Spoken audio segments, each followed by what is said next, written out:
તો મિત્રો અહીંયા જો તમને દેખાડું કે કોબીને ફુલેવરના દડા વાવેલા છે. તો એ કેવી રીતના વાવેલા હોય ત્યારે એ તમને દેખાડું. જોવો તમે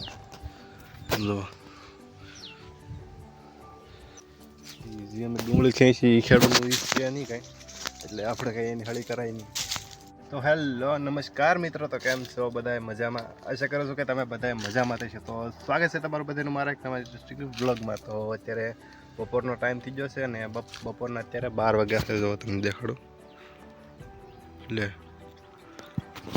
બપોરના 12 વાગી જશે ને 12 નહીં 1 વાગ્યો ખાઈ ભાઈ નીકળ્યા છે અત્યારે. ને અત્યારે તમે એનો નજારો જોવો, તમને બહુ મજા આવે નજારો થઈ ગયેલો છે અત્યારે.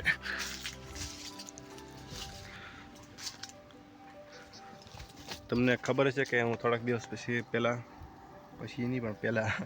થોડાક દિવસો પહેલાં હું ગયેલો હતો ઘરે, એટલે ગામડે ગયેલો હતો ને અત્યારે પાછો આવ્યો છું અહીંયા. મારા મમ્મીની છે ને ત્યાં ડુંગળીને એવું બધું મોળવાનું હોય ને, તે ત્યાં થોડીક મજૂરી આવેલો હતો ને અત્યારે બપોરે રોંઢો કરી પાછા આવ્યા છે. મેં કીધું ઘણા દિવસોથી વ્લોગ નથી બનાવ્યા મેં, તો આજ બનાવેલું. આજ થોડોક મસ્તીનો ટાઈમ છે ને બસ મસ્ત એવા નજારા છે.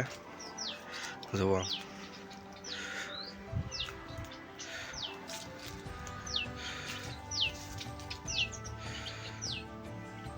તો થોડાક સિનેમેટિક શોટ લઈને તમને દેખાડી દો ને પછી આપણે વ્લોગને અહીંયા એન્ડ કરી લઈએ છીએ, કારણ કે એટલો બધો ટાઈમ નથી વ્લોગ બનાવવાનો ને આપણે હમણાં પાછું આપણે અહીંયા કામ ચાલુ થવાનું છે, તો એના પાછું જવાનું છે આપણે.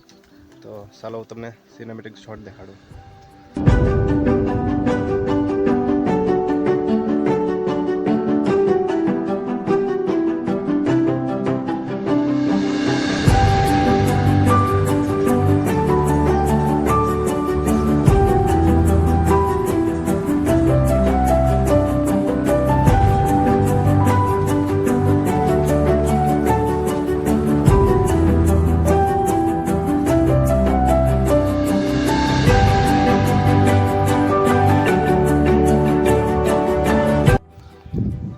અહીંયા જો તમને દેખાડું કે કોબીને ફુલેવરના દડા વાવેલા છે.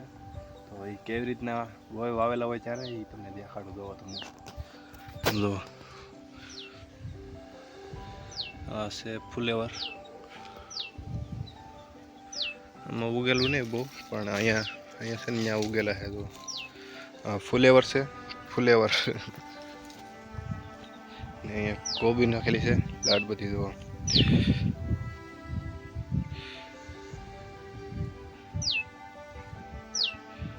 કોબી છે ને જો કોડી છે ને આ છે ડુંગળી બધી. કેવડા ઘેરા હોય. જો